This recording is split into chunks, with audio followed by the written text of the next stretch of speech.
Siyanibingelela nonke balaleli egameni lenkosi yethu uJesu Kristu. Sithi makube kini umusa nokuthula okuvela kuNkulunkulu Baba wethu nasenkosini uJesu Kristu. Izwi lenkosi uJesu Kristu leli olalele njengamanje. Izwi lenkosi uJesu Kristu. Lapho sishumayela khona, sifundise, siphinde sihlole imibhalo engcwele ngokwentando kaNkulunkulu kwindodana yakhe uJesu Kristu, yena yedwa oyinkosi nomsindisi empilweni zethu.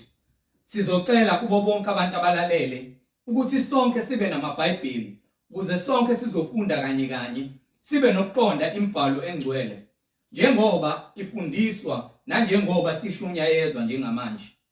Kulabo abangenawo amaBhayibheli sizocela ukuba ni-download amaBhayibheli emafonini enu kuma-mobile devices, ama-tablets noma ama-laptops noma ama-cellphones kuma-app stores kuze sonke sizofunda kanye sibe nokuqonda izwi lenkosi uJesu Kristu njengoba umoya ongcwele esihola ukufinyelela eqinisweni elinguJesu Kristu, yena oyindlela neqiniso nokuphila. Kulabo abalalele emva kokulalela bafuna ukubhabhadiswa egameni likaJesu Kristu ukuba bathathe imininingwane oyibonayo escreenini mawubukele, mawulalele ngicele ulalelisise ngishiye imininingwane. Nalabo abanemibuzo mayelana neBhayibheli ungenakho ukuqonda odinga ukuthi ube nakho ukuze umkhole uNkulunkulu ngomoya nangeqiniso. Nalabo abanobufakazi inkosi uJesu Kristu esekunikile ubufakazi ukuba ubuthule kuzo zonke indlebe eziyimisele ufinyelela eqinisweni ngembhalo engcwele ukuba uxhumane nathi. Ngizoqala nge-email address la sizokwazi ukuxhumana khona. I-email address ithi izwilenkosi.ujesukristu@gmail.com. izwilenkosi.ujesukristu@gmail.com. Ngilandelise nge-cellphone number noma i-WhatsApp number la sizoxhumana khona ethi 066 566 9245 066 566 9245. Balaleli, izintshumayelo ziyatholakala zonke ku-YouTube lapho ungahlala khona phansi uphethe iBhayibheli ulalelisise, uhlolisise ukube ngabe lokhu okuzwayo kuyafakazelwa yini imibhalo engcwele iBhayibheli njengoba konke esishunyayezwa ngakho nesifundiswa ngakho kufakazelwa iBhayibheli, izwi likaNkulunkulu. Ku-YouTube uzosearcha uthi izwi lenkosi uJesu Kristu, izwi lenkosi uJesu Kristu. Ungakhohlwa ukusubscribe, ungakhohlwa futhi nokupressa i-notification button ukuze ngaso sonke isikhathi uzoyithola imfundiso eziphilileyo ezisiholela kwizwi likaNkulunkulu. Ungakhohlwa nokuthumelela i-link izihlobo zakho ukuze wonke umuntu ezofinyelela eklazini iqiniso. Bazalwane, sizocela ukuvula ngomkhuleko simbonge ubaba wethu osezulwini ngalesikhathi samanje nokuthi inhliziyo zethu zivunde zikwazi ukulungela izwi lakhe. Baba wethu osezulwini, malingcoliswe igama lenkosi yethu Jesu Kristu. Umbuso wakho mawufike, intando yakho mayenziwe emhlabeni njengasezulwini. Usiphe namhlanje Nkosi isinkwa sethu semihla ngemihla. Usithethelela amacala ethu. Usiphe amandla nathi ukuthethelela bonke abasonayo.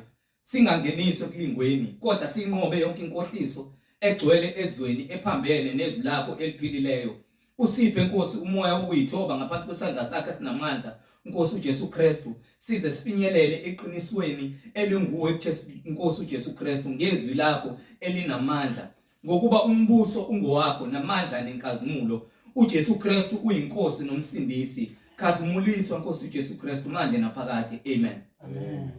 Azalwane, siyanibingelela egameni lenkosi yethu uJesu Kristu. Sihamba nomfowethu umhleki Zondi ozobe sihola efundisa enaba kabanzi ngokwemfihlakalo yembhalo, umoya ongcwele ekhazimuliswa kuzo zonke izindlebe ezilaleleyo igama lenkosi uJesu Kristu uNkulunkulu osemazulwini. Siyanibingelela nonke. Amen. Amen. Siyanibingelela bazalwane egameni lenkosi uJesu Kristu, umnini mandla onke, inkosi yokuphila kwethu. Siyabonga ngalethuba uNkulunkulu asinika lona ukuba sikwazi ukuthi sifinyelele kulesikhathi inyama esahlangene nomphefumulo sithole neqiniso ekuyilo elisiholela uye lowo osibizileyo, osibizele ekulungeni nasekuphileni, uJesu Kristu ongumqali nomphelelisi webandla labangcwele. Silokho sithule bona ke ubufakazi ngayo imibhalo ukuthi munye uNkulunkulu, munye umoya ongenambonisi, akanaye futhi anaye awuNkulunkulu naye, konke uzakhele ngamandla akhe. Siyambonga uNkulunkulu ngendodana yakhe yona yodwa ayithumela ukuba ize ezweni izofela thina abantu ukuze sithole ukulunga ngayo. Siyambonga uNkulunkulu ngabaprofethi bakhe abangcwele abakwazile ukuthi baphathe lezwi elingcwele ngokuthembeka, basishiye nobufakazi ukuze sikwazi ukufunda izindlela zikaNkulunkulu, sibone kulabo bangaphambili ukuba bahamba kanjani, obani abamjabulisa uNkulunkulu, obani abangamjabulisanga. Siyabonga ngomusa ongaka asenzele wona ukuthi anikele indodana yakhe emhlabeni. Siyambonga uJesu Kristu ngabapostoli bakhe abakhethayo, wabenza ofakazi bazo zonke izinto azenza, wazibonakalisa. Wayesebanika isethembiso ngokukholwa kwabo ukuba ke bazothola isiphiwo sikaMoya oNgcwele. Wagcwaliseka, sasesithola inkonzo yokubuyisana ngoNkulunkulu owaye kuKristu. Manje ke lithi iBhayibheli mawube kithina ke lo mqondo wokuKristu, singathi sifana noKristu ngemlomo kepha ngezenzo singafani naye. Simele ukuthi uKristu masihamba naye sibonakale ngokuthi senze izwi lakhe alithe asilenze, singabi ngabamkhonza ngemlomo ngoba izinhliziyo zethu zibe kude naye. uNkulunkulu muhle njalo, inyama yimbi, ayilungile, icela ukonakala, so imele ukulungiswa nsuku zonke. Ingakho imibhalo ithi ke sibulawa nsuku zonke, silungiselelwa njengezimvu ezakuhlatshwa. So izwi lizele ukuzolungisa inyama engalungile, engenakho ukufuna ukuthobeka. So njengalabo abakholelwayo ezwini bakholelwa ukuba bathobise imisebenzi yenyama engukufa nezinkanuko, lokho okuholela abantu ekufeni nasekubhujisweni, ukuthi noma ke sosindisiwe uyihamba lendlela, kukhona izilingo, kukhona zonke izinhlobo zezinhlupheko, kepha konke lokho uma uzohlala ezweni elingcwele kungukuvivinywa kwakho, ukuthi uvivinywe njengegolide emlilweni, ukuze uma ukwazi ukunqoba, uthi uMoya oNgcwele onqobayo uyakudla ifala lezi zinto, ngiyakuba ubaba kuyena abe indodana kimi.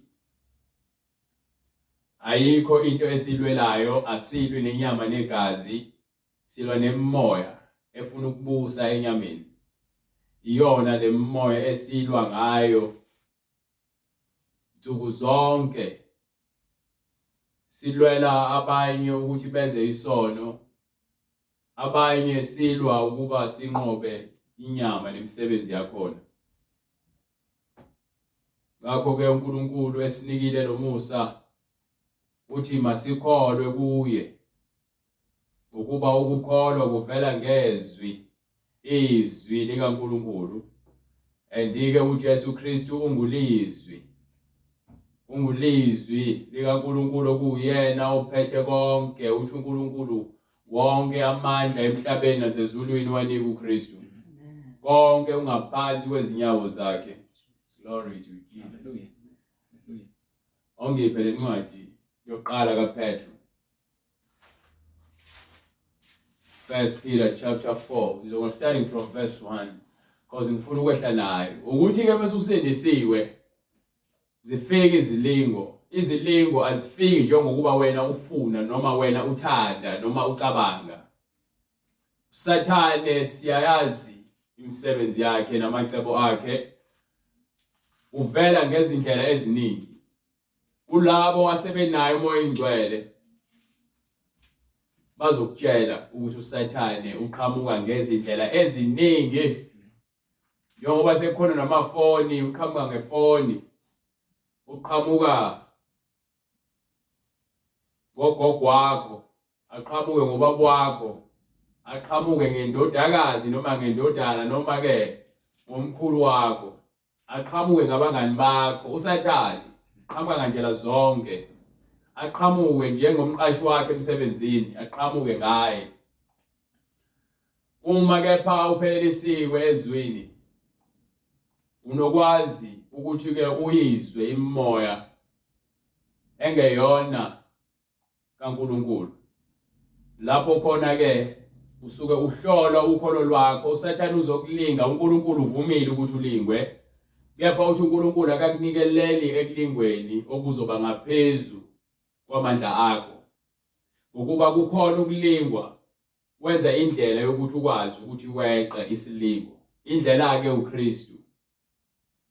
Ngeke uzakhele yakho indlela ukuthi ubusuqinekile wagcina wona. No.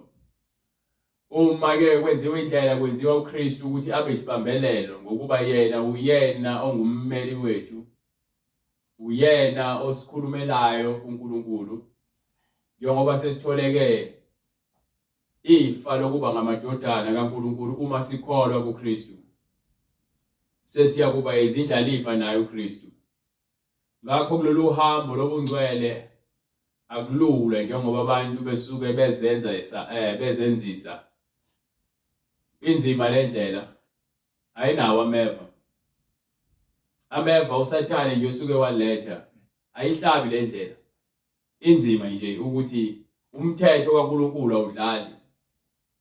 So uma wazi wavumela ukuthi ukubuse, incwadi ithi uma ke sowudelela uNkulunkulu sowulazi iqiniso, akusenakho ukuthethelelwa, akusekho mhlatshelo, akusekho ndlela yokuthi uzilandulele.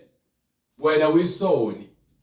Uma wamkela umoya ingcwele uphinde futhi uyohlala esonweni, uthe sowuphumile ngcolweni kwezwe, waphinda wahamba uzifaka odakeni, wafana nengulube ephinde odakeni, wafana nenja ephinde emphalazweni wayo. Ongimike Incwadi yokuqala kaPetru isahluko sesine ivesi lokuqala. Yebo. Njengokuba uKristu wahlupheka enyameni. Manje izindaba enkulumayo, ngikhuluma ngezinhlupheko ekumele zisehlele. Ithi incwadi yaJakobe sahluko 1. Ngaphi incwadi yaJakobe? Ngayikude, ngifuna nje usahluko 1, ngifuna from verse 2. Njengoba kuthi uJesu wahlupheka, ithi ke incwadi kaJakobe, bazalwane bami, nxa nehlelwa izilingo, uma nehlelwa izilingo ngezilingo, anothi kungukuthokoza kodwa, thokozani kuzona izilingo, kungukuthokoza kodwa. Nazi ukuthi ukuvivinywa imake uma ulingwa uyavivinywa. Ufuna uyizwe kahle lento, ungathi mo fail test mase ufuna ukublame isimo, wena ongafunanga ukuthi ke uthokoze. Yabona fanele ukuthokozele ukuvivinywa nokulingwa, ukuba lokho kufuneke kuveze amandla kaKristu kuwena.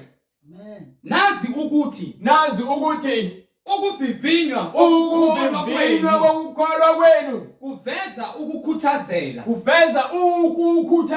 kusho ukuthi fanele uhlale uqinile okholweni, awunakuzilandulela. Glory to Jesus, awunakuzilandulela.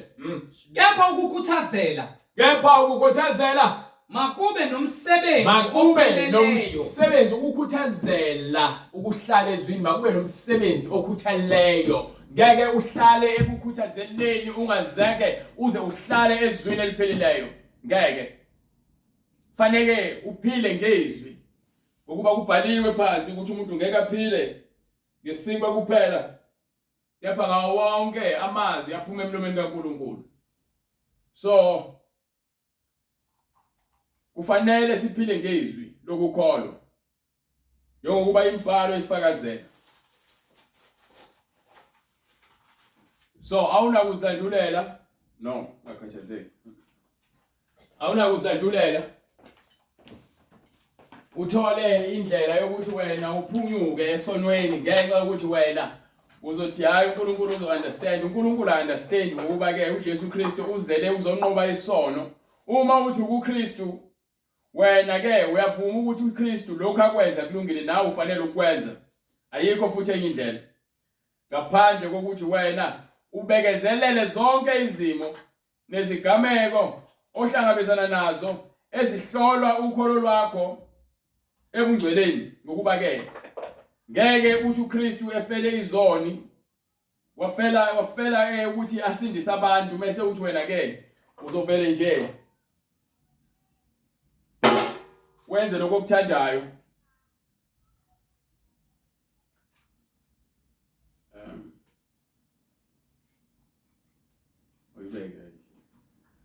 Ngeke wenze lokho okuthandayo kepha ke uzokwenza lokho okuyalelwe njengokuba imibhalo isho. Yeke bro.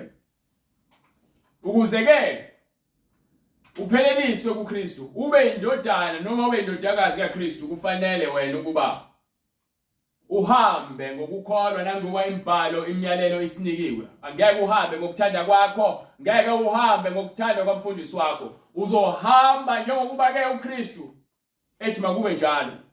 You understand? Ungibike microphone. Uzohamba njengokuba uKristu esho njalo. Ngeke uzuzihambele ngokuthanda kwakho. Kwenzakala bro. What? Iphezulu yonke. I-off le nto le. Checkile ngemuva. Yes. Ibi on sonke lesikhathi. What? Akabuye. Ngazi kwenzakala. 1 2. Manje Usathane uyayizwa into. Glory to Jesus. Hallelujah. Akayithandi le ndaba le usathane ukuthi a-exposwe. Imphatha kabi le ndaba le. Yake simiyeke ngokuba lo sathane ofuna ukubusa kithi sifuna ukumkhipha ngegama likaJesu Kristu. Thank you Lord Jesus. Yake sivumele usathane ukuba be isikhubekiso asiwise. Sesilazi izwi sazi umkomelo subekele ngaphambili. So izilingo lezi zibekelwe wonke umuntu. Ukuhlolwa kwethu ukholo lwethu luhlolwa ngakho ukuthi sidlule kuzona izimo ezinzima.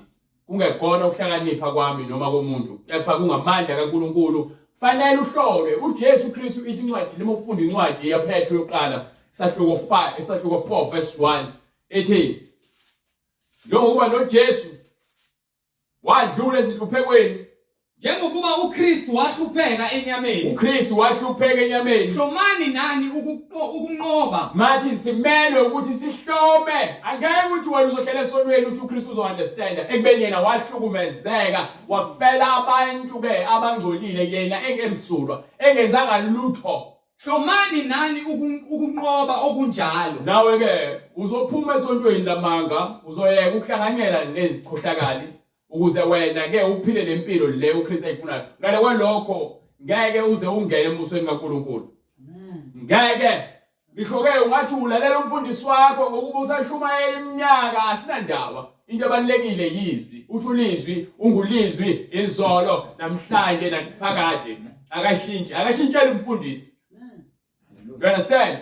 So uma uKristu ahlupheka enyameni nathi simele ukuthi sihlupheke enyameni ukuze sipheleliswe kuyena njengoba naye ke wakhazimuliswa. Uma sifuna ukukhazimula siyezulweni ngaphandle kuma uphilela into zasemhlabeni uphilela ukujabulisa inyama. Uzofuna ke ukuthi ugolozele izwi kepha uzoyithetha indaba egcineni uzolithetha libomvu. Njengokuba uKristu wahlupheka enyameni. Njengokuba uKristu wahlupheka enyameni. Hlomani nani ukunqoba Nawe okunjalo. ke hlomani. Ngihloma kanjani? Lithi iBhayibheli kwincwadi yase-Efesu sahluko 6 from verse 11. sifuna ukukhombisa kuhlonywa kanjani. Sizoqala from verse njengoba sikhuluma indaba asili nenyama negazi, indaba kaMoya. Ngaphambi kokuba ke kube khona izimpi emhlabeni, kukhona impi ezulwini. Lapho khona uSathane elwa khona lezingilosi zikaNkulunkulu, kepha zange azaphumelele futhi azange satholelwa indawo. Wayesekhishelwa ngaphandle, wakhishwa emhlabeni. Hlomani izikhali zonke zikaNkulunkulu. Lezindaba, hlomani izikhali zonke zikaNkulunkulu Ukuze nibe namandla. ukuze ke nikwazi, ngeke uze ukwazi ukunqoba uSathane nezilingo ungazange uhlome ngezwi. Ukuze nibe namandla okumelana namaqhinga kaSathane. Ukuze sikwazi ukumelana namaqhinga kaSathane awabeka endleleni imigogo yakhe ayibekayo nonoxhaka bakhe, ukuze sikwazi ukunqoba kufanele sihlome ngoYesu Kristu. Ngokuba asibambene negazi nenyama. Lezindaba, asilwi nenyama negazi, Kodwa sibambene nemibuso. sibambene nemibuso namandla nababusi bezwe balobu umnyama. izwe lobumnyama Nabawomoya bobubi. nomoya ebusayo Emkhathini.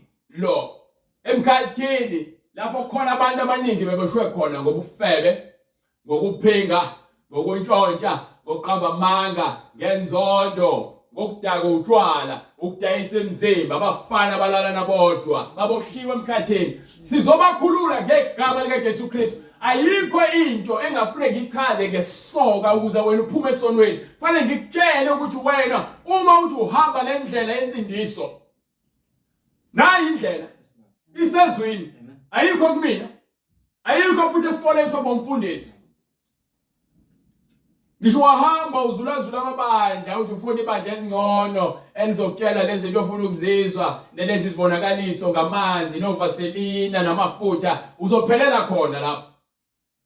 Hlomani izikhali zonke zikaNkulunkulu. Yebo, kulawa abakholwayo kuthiwa bahlome ngazo zonke izikhali zikaNkulunkulu Ukuze nibe namandla okumelana namaqhinga uthole kaSathane. amandla okuthi unqobe amaqhinga kaSathane. Ngokuba asibambene Negazi nenyama, Kodwa sibambene nemibuso sibambene nemibuso namandla nababusi lalobu bumnyama. bezwe lalobu bumnyama. Nabawomoya bobubi Nayo emkhathini. yonke imoya emibi yasemkhathini, le moya ebamba abantu besifazane ukuba bafaka amabhlukwe, bafaka opende ebusweni, bafaka amacici, bahamba obama uyangichaza bayofuna izintambo zokufaka esinqeni. Lo moya ama-G-string lo usungena ey'nganeni zenu, nizifaka niziluka amakhanda, nizihlobise, nizenze oJezebeli izingane zenu zisencane.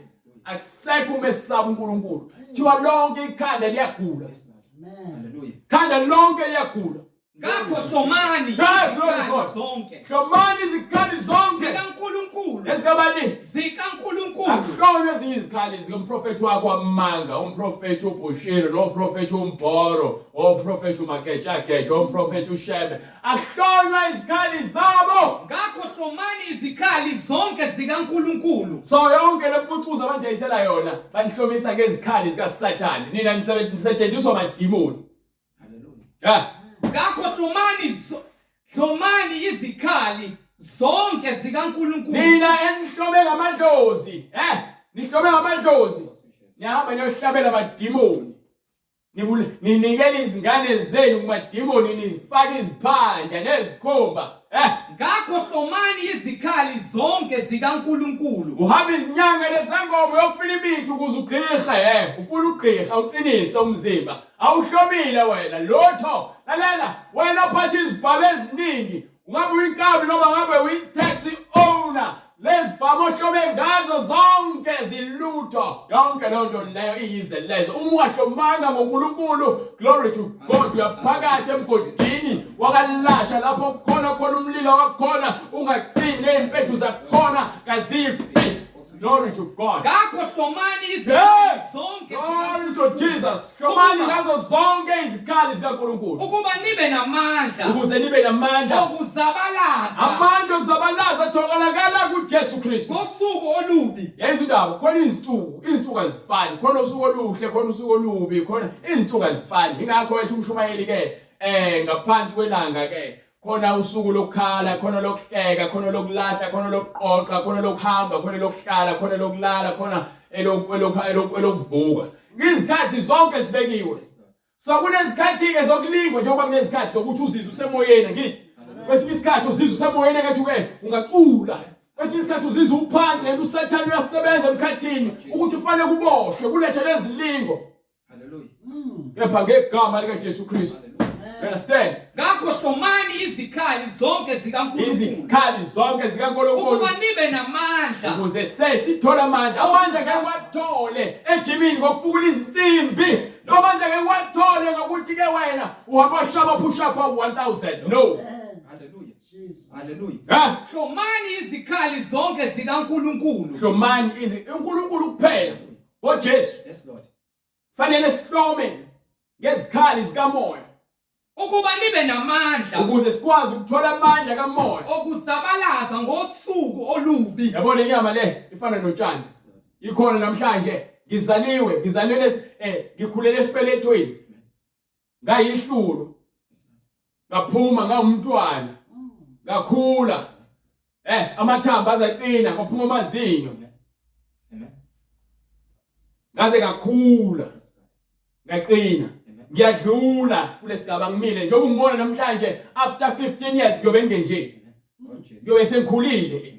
Isikhathi siyahamba ngifana notshani.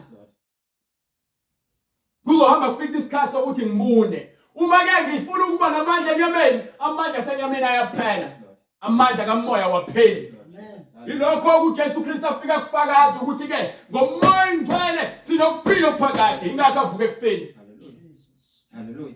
So thina sikhaliswa nje izimo ezincane ezidlulayo sibone ngazi ukuthi uNkulunkulu akekho ngenxa ukuthi lento efunayo ayenzakalanga ubone ngathi uNkulunkulu ke akanandaba nawe noma uNkulunkulu akayiphendula imithandazo yakho kanti bekuhlolwa ukholo lwakho nokubekezela kwakho wena uzela kuNkulunkulu ukuthi kwenzeke konke okufunayo ucabanga ukuthi uNkulunkulu ke uyilotho noma ila ukugembula khona. Ngeke kwenzeke njengokuba fanele kuhlolwe. Abapostoli bahlolwa, uAbraham wahlolwa ukuthi kuthiwa akathathe indodana yakhe uIsaka yona yodwa ayoyinikela ngayo entabeni. Ehlolwa ukholo lwakhe. Hallelujah. Ungitshela ukuthi wena ke hayi uNkulunkulu akangifuni. Nangu uJobe engezanga lutho. Jobe ecebile bamthathela imfuyo yakhe bamthathela izingane bamthathela ingcebo. Wasala engenalutho wasala nokugula. Kepha lithi iBhayibheli kukho konke uJobe azange azamthuke uNkulunkulu. Amen. uNkulunkulu wamsindisa wamnika kwaphindelelwa. Amen. Ngokuthembeka nokubekezela. Ungazibona ulungile uNkulunkulu. Zibone ungcolile ufanele ukuhlanjululwa ngaso sonke isikhathi ngoba mzokwane wazibona ulungile impakamo iyangena. Sathane uyawuthola umnyango ukuthi angene azokutshela ukuthi wena uNkulunkulu seqedile ngawo perfect wena. Khona utho perfect emhlabeni. Hallelujah. Yes Lord. Akhona utho ingakho iBhayibheli isikhuthaza lithi ke masihlome ukuba ke uthi uNkulunkulu ufanele abe umphebe wethu lapho khona siphephela khona. Wena uphephe lapho wena. Lenyanga uphephela kuyona izofa. Lo dokotela uphephela kuyena uzofa. Amen. Yes Lord. Hallelujah. Ngakho hlomani izikhali. Manje ke siyanikhuthaza nina abantu baNkosi. Sikhuluma lokho ukuba siyanithanda abantwana bakaNkulunkulu. Hlomani izikhali zonke zikaNkulunkulu. Le mali yothembele kuyona iza kuphela nawe uza kuphela njengayo. Thiwa ke umhlaba lezulu kuzakudlula kepha ke izwi likaNkulunkulu limile. uJesu angahluleli umuntu kepha ke amazwi owakhuluma yiwona azokwahlulela nina nonke egcineni. Amen. Izwi ezobe limile lapha sekuvula izincwadi. Thiwa ke zabheka izincwadi. Kwabheka amagama abangatholangalanga khona. Base bethathwa bawulahlwe echimini lomlilo. Ngabe lakhe igama uyavumela yini ukuthi uNkulunkulu akusebenzise ukuthi igama lakho libhalwe kulabo abazofunwa ezincwadini noma sozinikela embusweni obumnyama sokusebenzela uSathane sokuyidevil worshipper ngenkani uthoma ngotshwala uthoma ngempahla zokugqoka uthoma ngofebe uthoma ngokuphenga uthoma ngomntshontsha uthoma ngamagolide namachains uthoma ngemithi uthoma ngamadlozi uthoma ngoshembe uphi ushembe uphi Baphi bonke labantu laba eniqhosha ngabo? Nifuna nithola ukuthemba ezintweni eziphathekayo lezo zinto lezo meningenazo ukusho ukuthi ke ukuphila kwena akukho. Yazi ukuthi uma bengena uNkulunkulu ukuphila kunako, mengiNkulunkulu ngokuphila okuphakathi njengoJesu. Amen. Yes Lord. You understand? Hallelujah. UJesu uthi ke angisoze ngakushiya noma ngakulahla. Wayikushiya imali yakho. Wayikushiya isoka lakho. Wayikushiya indoda yakho. Wayibaxoshile emsebenzini. Uma kuukuthi ithemba lakho lisemalini noma ke lisemsebenzini. Wayi ulahlekelwa yizona zonke lezi zinto ozibonayo. Hallelujah. Ifuna ukuphila ezintweni enizibonayo. Lezi zinto lezi nazo zizobhubha kanye nani. Baphi okhokho bakho labo babizayo? Mawuphuma uhambe uyobheka lapha eMangcobeni noma lapha eMzansi engadini uyofika lapha amathuna aqhumbile athe. Ilawo ababeka khona kepho uyabhizi uyemsamo. Uyoshisa impepho uthi ukhuluma nabantu abadala. Idwala elakudalayo usalinakekeli. Lord Jesus. So uthatha ithemba lakho libeka koNkulunkulu abasanda kufika. Amen. oNkulunkulu ababengasatshwa ngisho baba bethu Abraham no Isaac no Jacob. Angikhathali noma ngabe umZulu noma ngabe uyikhaladi noma ngabe umSuthu noma ngabe umXhosa noma yonke lento eniyenzayo amasiko umsangano ayinakuphila. Idwala elakuzalayo awusalunakekeli. Idwala elakuzalayo awusanake ungiyona verse 4. Ukhohliwe uNkulunkulu. Ukhohliwe uNkulunkulu owakudalayo. Uku verse 3. Hallelujah. Glory to Jesus. Amen. Glory to Jesus. Ngokuba ngiyakumemezela igama likaNkulunkulu. Ngizoma la ngimemezela igama likaJehova. Mnikeni uNkulunkulu wethu ubukhulu bakhe. Uyidwala. Umsebenzi wakhe uphelele awudinge lutho. Ngokuba zonke izindlela zakhe zingukulunga. Baphe UNkulunkulu okuthembeka ongenakho ukonakala nasihla nambimbi. ulungile uqotho yena. Phelele qotho, umuntu oqotho, umuntu ohloniphekile, umuntu onesimilo, umuntu olungileyo banika kokuqeda. Bonile akekho olungileyo noyedwa, bonke bonile kuyena. Abasibo abantwana bakhe. Abasibona abantwana bakhe bamkhonza ngemlomo kepha ngezinhliziyo bakhonza uNkulunkulu bezizwe. Bathanda ama-tattoo, bathanda ubufebe, bathanda ubhiya, baphele emaphathini, bathanda ukuzikhipha, bathanda impahla zokugqoka, bathanda amafoni ngaphezu kwakho konke. Babhizi bafuna ukubukeka ngezinto ezibhubhayo. Bonile Abasibo abantwana bakhe. Abasibona umuntu ophambene nezwi likaNkulunkulu. Angikhathali ukuthi ngabe ubani noma uzalwa ebukhosini noma uzalwa isigwili esakuzalela ngaphansi kolwandle. Uma uyisoni. Abasibo abantwana bakhe kuyisici sabo. Isici sono. Isici ile nto ekwenza ukuthi ube nokusoleka. Lithi iBhayibheli lithi sikisisho akho soka engenasici. So akekho umuntu ongenasici. Ugesi kuphela ongenasici. Lonke linezici. Bayisizukulwane esiphambeneyo. Nesiyisigwegwe. Isigwegwe. uJehova nimvuza kanjalo. Nedelela. Moya ingcwele uthi nedelela buyela ngale sibatshele ukuthi ababuyele kuyena. Thiwa ke hlomani ngezikhali zonke buyelani kuyena. Buyelani edwaleni lena ndalayo. Uyena kuphela ozakusindisa. Akhona oyedwa umuntu unginike ulapha incwadi eSamuel, hambe kwincwadi eSamuel. Unginike chapter 21 from verse 7. Funa ukubakhombisa ukuthi obani abangeke bangene ezulwini. Glory to Jesus. Uma kukuthi nama ngenzi kahle la ngiyafana nalabo ababhalwe phansi. Angizibeki ngingcono. Angiziboni ngingcono kunamunye umuntu. Ngapha ngikhuluma iqiniso njengoba linjalo. Ngiyabesaba uJehova, ngiyabesaba uJesu Kristu. Go ahead, brother. Onqobayo uyakulidla ifa lalezo zinto. Uyobe esedla ifa lalezinto ezibekelwe laba bayonqoba. futhi ngiyakuba nguNkulunkulu uthi ke kuye. uyabe seba uNkulunkulu kulabo abanqobayo Yena abe bese yindodana eba yindodana kimi.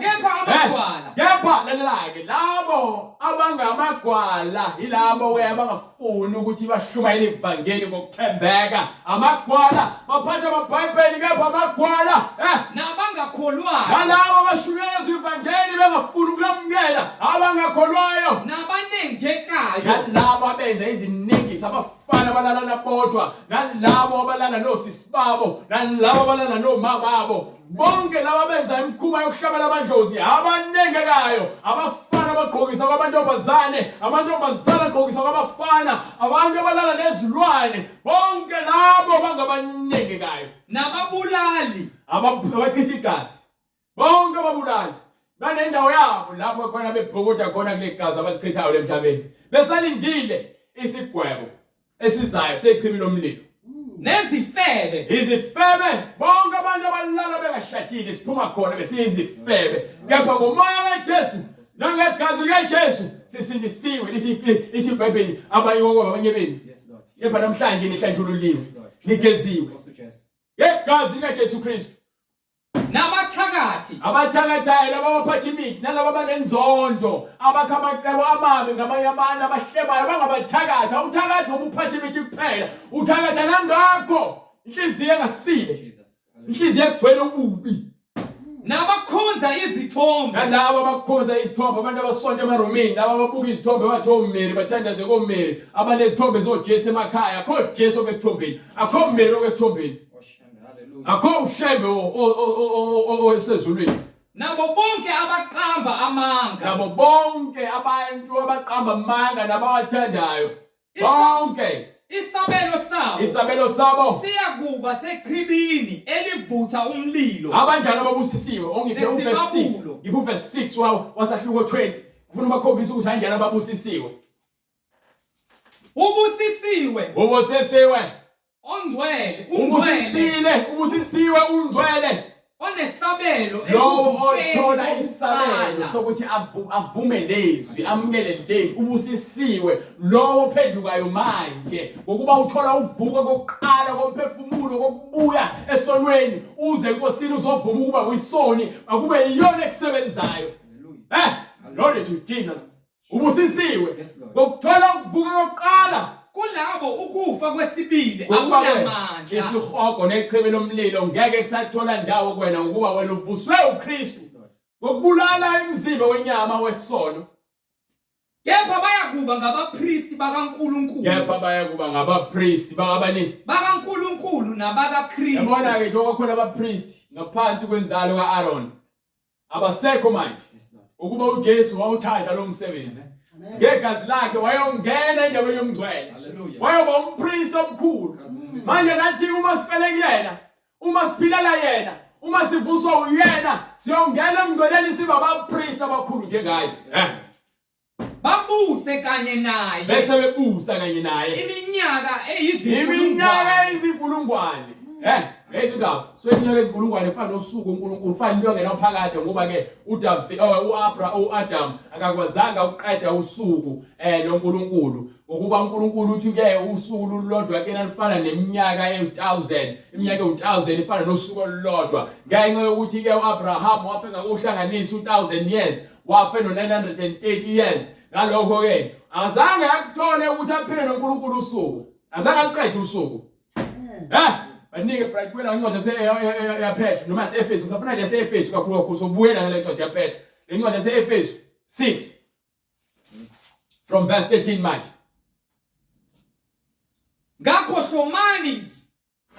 hlomani izikhali zonke zikaNkulunkulu yes sir ukuba nibe namandla okuzabalaza ngosuku olubi nibe namandla okuzabalaza ngosuku olubi lapho khona izilingo zikuhlasela lapho khona udinga khona uJesu nalapho senifeze konke nalapho khona ke soqedile ukuphila nime ngakho yimani izinkalo zenu ziboshiwe ngeqiniso hlala kwisisekelo sikaJesu unganyakaziswa abantu unganyakaziswa izimo zesikhashana Bopha ukhalo lakho ngeqiniso ume noma kuthiwa bayakuzonda noma kuthiwa ke bakhuluma kabi noma kuthiwa bayakuzingela noma kuthiwa bayakubulala hlala kwisisekelo seqiniso.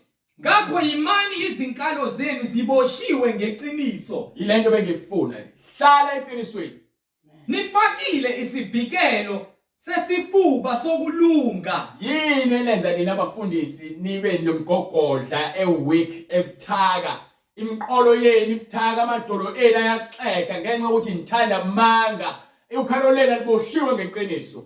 Yingakho ngafuna ukukhuluma iqiniso ukuba yini nithanda imali ngaphezulu kokulunga nithanda imali nobufebe kanye nokuphinga nilale nezingane emabandleni nidlwengule izingane ngenxa yokuthi ke nizibeza ngabafundisi nixhaphaza lesikhundla lesi esihloniphekile uJesu walifela leli gama leli vangeli nina niyachaphaza liyahlanjazwa ngenxa yenu. Amen.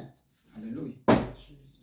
Izinyawo zigqokisiwe ukulungela kukho ukushumayela ivangeli lokuthula. Inyawo zethu kufanele zikulungele ukuthi la khona umoya oyingcwele siholela khona siya khona sinankinga. Anginandaba ukuthi khona bani nobani bayasatshwa. No. uNkulunkulu usebenza emfihlakalweni. Uthi ke mekhuluma umputhu wani babhadisa abafarisi beziphakamisa. Athi ningathi ngabantwana baka Abraham. Ngoba uNkulunkulu angavusa abantwana bakhe khona kulamatshe lawo. Hallelujah. Asinankinga nokuthi ubani. Mongibulalela lento engishumayelayo kusho ukuthi vele uSathane uyakubuza njengoba benza kuJesu, benza kuStefano, nakuMpostoli Paul babebhizi bezaba ngayo yonke indlela ukumbulala. Kepha ke uNkulunkulu wathi nginawe. Ngingamthemba lo ngakumina ukuthi mkhulu kunalo wasezweni. Izinyawo zigqokisiwe, izinyawo bazigqokiswe ukulungela kukho ukushumayela ivangeli lokuthula. Lalela ngeke ungitshela ukuthi ungafunda iBhayibheli uma usindiswe 6 months sofuna ukushumayela ivangeli. Amen. Ngeke. Fanele uhlale nomoya oyingcwele. Akulungise. Akusebenze. Hallelujah, glory to God. Siphuma khona. Fika sowulokhu uphikisana nezinto ongazazi ngoba awambulelwanga ngezinto. Jesus. Ngiyathanda nokuzibiza ngamagama enothola eBhayibhelini. Hayi ngumvangeli. Amen. Hayi ngumpostoli. Lalela, fanele ukucisha isikhathi umoya oyingcwele ukuze akusebenze, ukuze ukwazi ukukhuluma ngayo. Ngeke ukhulume ngayo ungamazi. Bayakushumayela kanjani uma bengathunywanga? Bazokwenza kanjani izinto zamandla bezizibonakaliso bengazange balithole izwi nemvume? Njengokuba kulotshiwe ukuthi kuba kubhalwe phansi kuthewani yeka zinhle izinyawo zalabo abashumayela izindaba ezinhle. Exactly, indaba ezimnandi lezo zokutshela ukuthi hayi uJesu uyabuza.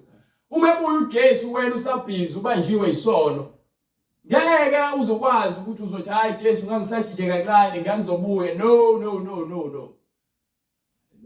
Wena nje uzohamba uyothola isijeziso sabo bonke abantu abangamaphekankani. Umlilo bamele uzobaqeda bonke abantu abangezwa. Awahlulelwa yimina. Mina ngikhuluma yonke into ebhalwe phansi eBhayibhelini. Ngenza ngakho konke kusamandleni ukuthi ngikhulume yonke into ebhalwe phansi ukuze ngezusoleka. Amen. Hallelujah. Kukho konke nithathe isihlangu sokukholwa eleye kuba namandla okuqima ngaso yonke imicibilisholo evuthayo isihlangu sokukholwa. Ngifuna uyizwisise kahle lento. Uma ugqoke ubungcwele, uphila ubungcwele, ukhuluma ubungcwele, ulala ubungcwele, uhamba ubungcwele, udla ubungcwele ngokuba uphila ngezwi. USathane befika kwale nemicibilisholo yakhe nayo yonke amaqhinga akhe ufika jabhe ngokuba isisekelo sakho nesihlangu sakho yizwi uJesu. Yesu ndaba buyela ngale ncwadi yaPetru sibakhumbuze ukuthi uthini umoya oyingcwele. Glory to Jesus. Njengokuba uKristu wahlupheka enyameni. Yes sir. Hlomani nani ukuqonda okunjalo. Hlomani nani ukuqonda. Fanele kube nengqondo kaKristu. Fanele kube nengqondo kaKristu. Ngeke ube umzalwane ube nengqondo kaSathane bese ke uthi uze esontweni kwathi iBhayibheli uthi uke uKristu ujabulile ngawe.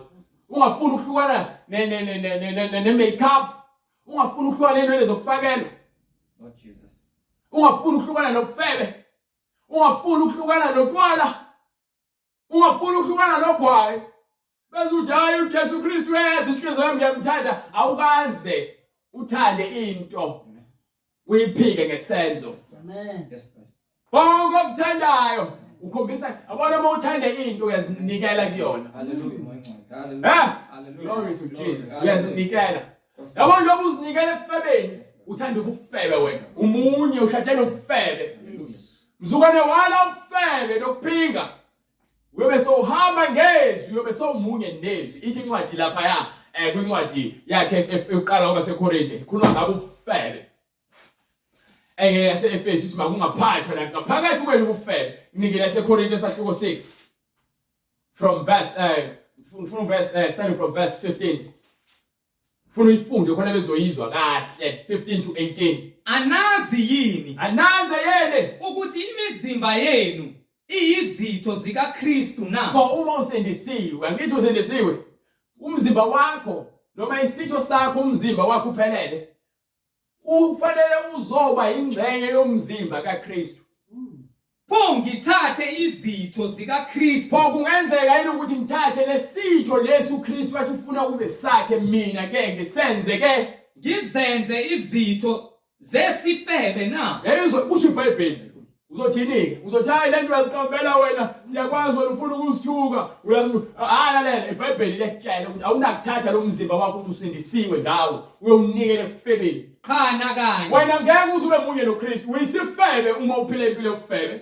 Kepha anazi yini ukuthi Manje ke uyisidakwa uma uphila impilo yokudakwa. kepha anazi yini ukuthi Uma uhleba ukholwa uyintshebo wena, awuhlangani noKristu wena. kepha anazi yini ukuthi Uma uthi inhlamba wena ke umunye nenhlamba, ubanjwe umoya wenhlamba namanga. kepha anazi yini ukuthi Awazi yena ukuthi ohlangana nesifebe omunye nobufebe ungumzimba munye naso na? yilokho ke ngifunayo. Phindela ngale, ngifuna ukukhombisa ngeBhayibheli awunakuzilandulela. Uma ke uthi usindisiwe, lalela mina ngisafunda, ngithi ngangifunda standard 5. Intombazane engangifeba nayo yayisonto ePostoli. Njengoba isonto ePostoli mina ngangalazi isonto. Ngaloso sikhathi ekhaya kodayisa utshwala. Mina ngangisathela ubhina ngikuphuze. Khona ngimncane ngimngako. Ngihambe ngididizele ngihlangabeza iphuma esontweni, sifike esijole ezihlahleni. Amen. Yazi ngikhuba izinto esikhuluma ngazo. Amen. Yes, Lord. Ingakho ngena amahloni ngokukhuluma ngale zinto ngokuba ngiyiphilile. Ngangiya khona esontweni ngidake utshwala. Ngiyengikho esikoleni ngidake utshwala ngimncane. Bavuka esifebeni baye kwikwaya. Bavuke khona empejeni wathule la umuntu uthi esontweni. Nifeba naye. Lord Jesus. Amen. Hallelujah. Ubona ukuthi igama likaKristu lihlanjelazwa kangakanani. Namhlanje bagcwalisa izinkaniko zabo efebeni bese bethi hayi esontweni. Lalela khona utho wena oyisontayo. Uyogcwalisa umoya kaJezebeli lapha esontweni. Gqoka izikete ezincane, abafana abagqoka amaskilidini, badweba imathathu emzimbeni, bafaka amazinyo emlomeni. Babhizi bagunda ama-haircut, bafuna ukuba amakhama esontweni. Amashiya benza imigqa ongayazi nendlela ongazazi ekhanda. Bathi bayakhonza, akho kukhonza. Bajabulela ukhaya ogane esontweni, bebekhekha ingane abazozimithisa. Bese zimithisile izingane bese shazikhebheziso. Yaphakaza esihogweni uma ngaphenduka. Ohlangana nesifebe ungumzimba munye Bonke abantu abazifebe bamoya munye nobufebe banabudlelwane noKristu. Akho budlelwane. Buyela ngale kule ncwadi. njengokuba uKristu wahlupheka enyameni. uKristu ngeke kuba ngafika zohluphekela ukuthi thina nathi siqhubeke sibhebhetheke esonweni. Uthi umbhalo kwincwadi yaseRoma sahluko 6 verse 1. Uyabuzisisa kulabantu abaqamba amanga abeleke bethi hayi siphila ngaphansi kwebusa. Siphila nabafundisi abathi hayi ngizwile nomuntu nje wethu ngikhuluma naye izolo. Uthi why esontweni lamanga? Uthi egqokile ngendlela efanele. Uthi mefika yena egqoke kahle bonke abantu bazigqokela umathanda. Uthi wayesobuza umfundisi. Mfundisi, kwenziwa yini? Alisho iBhayibheli kanje. Wathi umfundisi hayi usele ngemuva. Usele ngemuva uzophendula next week. Uba kumfundisi kaNkulunkulu wezothi ngena manje eBhayibhelini. Aveze konke. Kepha ngokuba ke uyindodana kaSathane, usebenzela uyise uSathane, uzofaka umoya wenkohliso. ubambe abantu ngesono uthi wazange saphindele lo sonto wabona ukuthi khona ungalungile. Hallelujah. Lalela leli vangeli akhuluma mina iBhayibheli abantu bajabuliswa ukuthi balizwe iBhayibheli likhulunywa abantu bajabuliswa ukuthi balizwe iBhayibheli ngakho abantu beza bezokholwa iqiniso abezi kumina. Ungani uma uzokholwa iqiniso kathi nomngani wami no mina ngakho abafowethu nodadewethu ngokuba uJesu Kristu uthi ke umfowethu nomama nodadewethu yilabo benza intando kaNkulunkulu. So abangani angasi isikhathi sabo.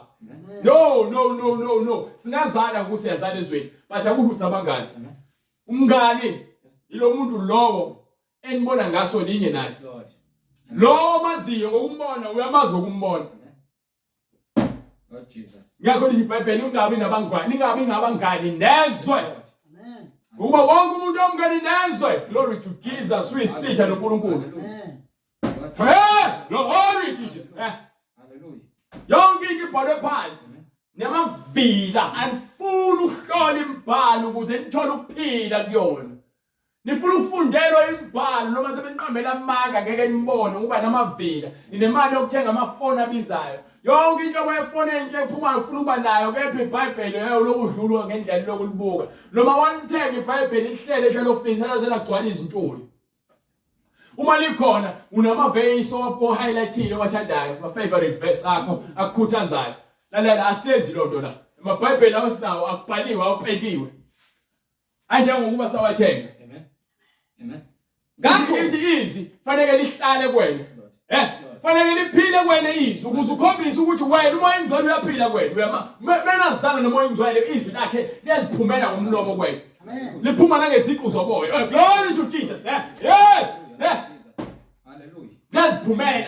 Uyabuza uSathane ngakhethi ihlolele imimoya ngoba miningi imimoya ephumile lemnyango. So fika ngamasonto akuzwano kodwa khona amasonto babangabalunga. Hayi thethi ibandla lami anginandaba. Uma ufika la ubona lekhisa iqiniso uhamba. Bye bye. Yes God. Bese kushaya iqiniso. Bye bye. Hallelujah. Ngeke ngize ngivimbe ukuthi uyaphila angenkinga. Abeza la uthi uJesu Kristu bonke ubaba nginike bona ngeke baphunyuke ngeke baphume esandleni sami. Glory to Jesus. Hallelujah. Lord Jesus. Understand? Hallelujah. Amandla kaNkulunkulu awafani nomuntu indlela zakhe ziphakeme kakhulu. Nokucabanga kwakhe ngeke sifinyelele kona. Ubona ngoba phambi kaNkulunkulu omtshela ukuthi akenzeni. Kuba amen. Hallelujah. Ngithi mina intando yakhe mayenzeke empilweni yami. Glory to Jesus.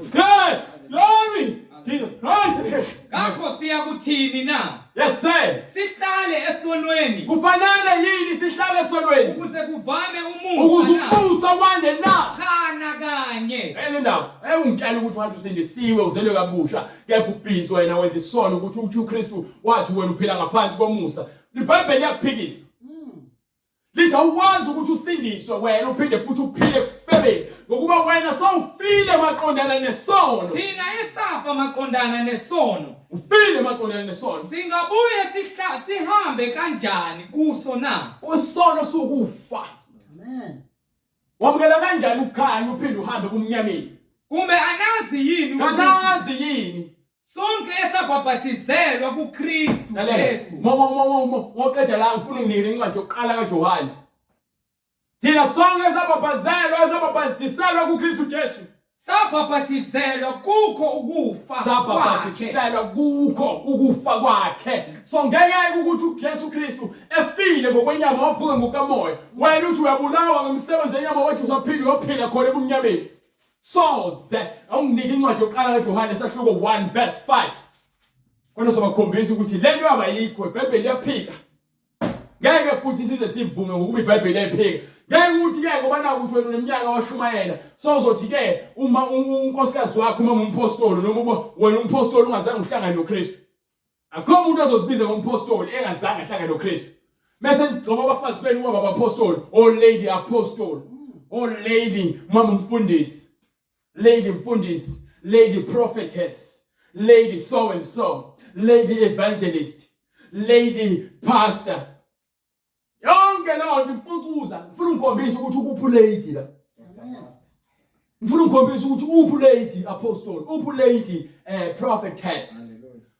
Ungaba umprofetikazi bathi ke indawo yokuba ulady so and so seniyatsakisa izinto senikhombisa wona ukuthi izwi leli senilenzela weak. Glory to Jesus. Oh Dr. Bishop, yonke lonke kufa. Banika incwadi yokuqala kaJohane sahluko 1 verse 5. Nanki izwi esalizwa Yabona ke thina ke sishumayela manje, njengoba sishumayela. Sishumayela lelizwi esalizwa kuye. sinishumayeza lona. Senza njani? Sinishumayeza lona. Glory to Jesus. Sishumayela lona lokuthi uNkulunkulu uNkulunkulu ungukukhanya. yebo Ubumnyama abukho kuye. Ubumnyama kuyena nakanye. So uzongitshela ukuthini wena ukuthi hayi uNkulunkulu uyanderstand. Uphila nezoni. Lalela uthi ke ubumnyama bukho kuyena nakanye uthi lapha kwincwadi yokuqala yesibili kwaseKorinte sahluko 6 verse 17. Mawuhlele umnyameni nezoni umoya ongcwele uyakubiza ke manje sikubiza ngayo. Glory to Jesus. Ncwadi yesibili yaseKorinte sahluko 6 verse 17. Ngakho ke phumani phakathi kwabo. Ngeke ungitshele ukuthi ungathi ubona le ndlu ohleli kuyona iyasha iyawa wena ubhizule ukuthi hayi phela mina nginesikhundla. Hayi mina phela ngagcotshwa lana ngumfundisi. Lalela ngeke uzuyenze lonto ukuthi ufuna ukuphila kuJesu. Ngakho ke phumani phakathi kwabo. Ngeke ungitshele ukuthi wena uthi uyakholwa uyalazi iBhayibheli kepha uhola uma umfundisi. Ngakho ke phumani phakathi kwabo. Nahlukane nabo. Ngoba ungizonde ungihudule ngemoto ngizobe ngithi uJesu Kristu uyinkosi. Isho inkosi. Kusho bani? Isho inkosi. So mina ngizokholwa ubani? Fanele ngikholwe ubani? iBhayibheli lithi angivumela abantu besifazane abakhulume wena baba nomthetho ngaphezulu kwendoda. Wena ubona ukunikele permission yokuthi uzume la. Bangcoba ngoba nabafuna ukungena ngaphansi kwezikeji zenu. Ningathi glory to Jesus. Abagwala laba abafundisi benu nabangcoba nababishop benu. Ngihamba nofundela ukuba bafundise nifaka okholo nigcotshwe niholelwe imali ezithize usathane lo uholela kalonto le. Ngakho phumani phakathi kwabo. Manje iBhayibheli lithi sikutshela phuma nahlukane nabo. Phumani abantu abatshela bayiphumela abanye bayibonela. Siyambonga uJesu Kristu ukuthi uyasebenza. Isho inkosi. Ningathinti okungcolile. Niyeke ukuloku inhlanganyela nezoni. Aninaki ukuhlanganyela nezoni. Ningasathinta lutho abakwenzayo. Ningathinti okungcolile. Ningabe nisathinta lutho. Khona ngiyakunamukela. Ukuze kwamukele umoya ongcwele noma uJesu Kristu ufanele ukuhlukane nesono lokungcola. Nakho konke okungcolileyo kushiye. Yena ufuna khona ke ukuthi uyisoni kepha uzoguqula. Ngeke ufike uhlale uyisoni ngokuba ke ngeke uze ungene embusweni kaNkulunkulu. Kimi nguyihlo kini. Uzoba uyihlo kunena. Nina nibe ngamadodana namadodakazi kimi. Kuyela ngale ngencwadi le. Isho inkosi. Isho inkosi. Incwadi kaPetru sahluko 4. Sesiyavala manje. Glory to Jesus. Glory to Jesus Christ. Njengokuba uKristu wahlupheka enyameni. uJesu Kristu wahlupheka. Wabona njengoba wayeshawa ngempama. Bamthatha bamshaya ngemvubu bamshaya emhlanje bamdweba baqede bamthwalisa isiphambano wasincenga isiphambano bafike bamlalisa phansi bamshayelela ngezipikili ezizwa waqede bamlengisa lapha engazange one umuntu ngenxa ukutshela abantu ukuthi abayeke ukwenza izinto ezokungcola abayeke ukwahlulela ngezinto kaNkulunkulu ngendlela engafanele. So uma kwenzeka kumina lokho namhlanje ngeke kuze kungithuse ukuba vele kuthiwe kuthiwa sibe nemoya sebumnyameni esemkhathini ebusayo nomhlaba ibusa eParliament ibusa ePolice Station iyabusa yonke indawo ibusa ezibhedlela ibusa etaxi rank lapho siyanibiza abantu lenenza izoniholela ekufeni yonke lento yomoya wempakamo nomona nenzondo ingiholela ekufeni uzuzani ngokubulala umfowenu. Uzizani ngokugebenga umfowenu? Uzuzani ngokuthi ufebise ingane yakho idayisi uyenze isibo kwahosha? Uzuzani? Imali esikhashana injabulo esikhashana yonke lonto le iza kudlula. Hlomani nani ukuqonda okunjalo. Manje ke siyakubizela ukuthi nawe ube nomqondo kaKristu. Ngokuba ohluphekile enyameni. Ngokuba lowo othwele kanzima enyameni. Uyekile ukona. Wenze njani? Uyekile ukona. Manje ngitshela ukuthi uhleli esonweni. Uhleli kanjani esonweni? iBhayibheli lithi uyekile ukona. Uhleli kanjani esonweni yini ekuhlalile kubambile esonweni uthi usindisiwe angithi basoba ngixake bahlehla bagijima bathi mina ngumntwana kaNkulunkulu osindisiweyo kusho umuntu ofebayo Lord Jesus. ngeke uzube confident uzibize uma uneqiniso uzosho ukuthi yazi bazalwane ngibanjwe isono ngiyafuna ukuthi ngipheleliswe kuKristu khuluma iqiniso nalo nithi hayi mina ngumntwana kaNkulunkulu osindisiweyo akekho umuntu osindisiweyo wenza isono Amen. Hallelujah. akekho yelizwe iBhayibheli lithini Hallelujah. Hallelujah.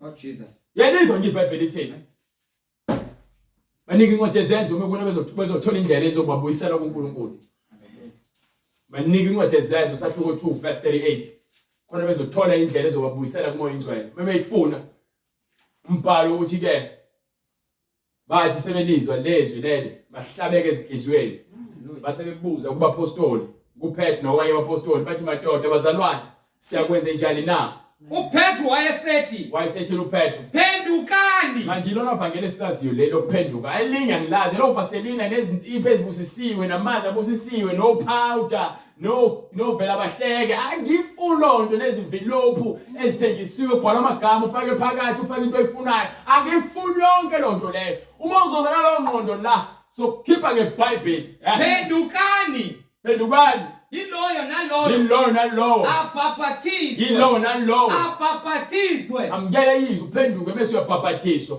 egameni likaJesu Kristu. munye umfeli wethu yinye indodana kaNkulunkulu munye umoya ingcwele munye uNkulunkulu yinye inkolo munye ubhaphathiso yinye inkosi Egameni likaJesu Kristu. igama likaJesu Kristu lenza ukusindisa ngeke usindiswe ingakho izihlele nencwadi yakhona futhi yona lencwadi ezenzo sahluko 4 verse 12 alikho enye igama ngaphansi kwezwe esasindiswa ngalo alikho Ayikho insindiso ngomunye. ayikho ithi incwadi esambulo kwabheka emhlabeni kwabheka ezulwini kwabheka ngaphansi komhlaba akekho otholakala Amen. Ngokuba alikho futhi elinye igama ngaphansi kwezulu elinikiwe ebantwini esimele ukusindiswa ngalo. akekho nomunye umuntu ongavuka sindisa abantu manje uJesu kuphela uqedile umsebenzi uhleli manje ihlelo sakhe sobukhosi ulindele ukuthi kugcwaliseke konke akukhulumile kubapostoli bakhe nabaprofeti bakhe bese abuya zovalaka zogoqa lomhlaba lo bese yahlulela bonke abantu bahambe baye lebe sebesebenzela khona Phendukani. ngakho ke phenduka manje wamukela ivangeli Yiloyo naloyo abhaphathizwe egameni likaJesu Kristu. yes sir Kukho ukuthethelelwa kwezono zenu. amen Khona niyakwamkeliswa. yabona uyavuma izono uyisoni solizwelizwe ukuze wamukela umoya ingcwele fanele kuhlale kwimfundiso uma sowuhlalele kwimfundiso wamukela umoya ingcwele sekumele ungene emanzini uhlambulule izono zakho ngoba fanele ugeze lo mzimba wakho wesono ugqitshwe phansi uvuke isidalwa esisha awube isidalwa esisha ngokomoya kuphela nangokomzimba ukuthi awusasenzi isono so umzimba wakho uma ungasasenzi isono usuzelwe kabusha kanye nomoya wakho manje uphila kuwena uzelwe kabusha Khona niyakwamkeliswa. khona ke nyobe selamkeliswa Isiphiwo sikamoya oyingcwele. yes sir Ngokuba isithembiso ngesenu nesabantwana benu. lesithembiso ngesele sabantwana benu Esabo bonke esabo abakude. bonke abakude Bonke inkosi uNkulunkulu wethu eyakubabiza. inkosi uNkulunkulu wethu yakubabiza Wafakaza nangamanye amazwi amaningi wabayala wathi zisindiseni kulesizukulwane lesi esiphambeneyo zisindiseni kulesizukulwane esiphambeneyo. uma sofuna ukubhaphathiswa ngokweqiniso nangendlela efanele njengokusho kwembhalo yobe sosithinta kule number lo ibonayo ku-screen noma ku-email address ukuze sikwazi ukuthi senze ngamandla kaNkulunkulu ukuthi sifinyelele kuwena somuva siza ngakhona eKZN labo sebathumelela amagama abo bangabe nje bebelunga befuna umoya ingcwele kakhulu ungajabuleli ukubhaphathiswa Amen. mfuneni umoya ingcwele ukuthi ke ehlele kunina nibe nayo njengoba ehla ngosuku lePentecost sonke sifanele ukuba nayo ukuvuma izona kusho ukuthi omamkeleli umoya ingcwele sekumele umfunele umsebenzele ukuthi aphile kuwena indlela omsebenzela ngayo ukulandela imfundiso leyanikwa abapostoli yobungcwele ngakho ke sisho uNkulunkulu mevumile ezophinde sikwazi ukubonana futhi ngokuzayo ngo lwesibili sobonana kokugcina leCape Town ngolwesibili sesoyibamba. Glory to Jesus. Hallelujah. Glory to God. Sesoyibamba khona le KwaZulu Natal. uNkulunkulu evumile. Sisho uNkulunkulu angcine siphinde sibonane ngokuzayo. Sicela lo mkhuleko futhi. Father, in the name of Jesus Christ of Nazareth, we come before you, Lord. Nangamazwi akho semthethiwe moya ingcwele. Bonakala ke somandla kulo zonke indlela ezithe zeva. Moya ingcwele udala into entsha moya ingcwele. Siyathandaza egameni Lord Jesus Christ. okwethu ayikokwazi kakhulu but ngowazi abantu bakho. Thina sikwazi ukubazi. Kena ezinhlizweni zabo ke somandla. Bonke banika umoya omsha, moya wenguquko, moya wethanda salvation bayiphile ngokwezwi. In the name of Jesus Christ of Nazareth, I pray, Lord, we give all to you. In Jesus' name, amen. Amen. Amen. Amen.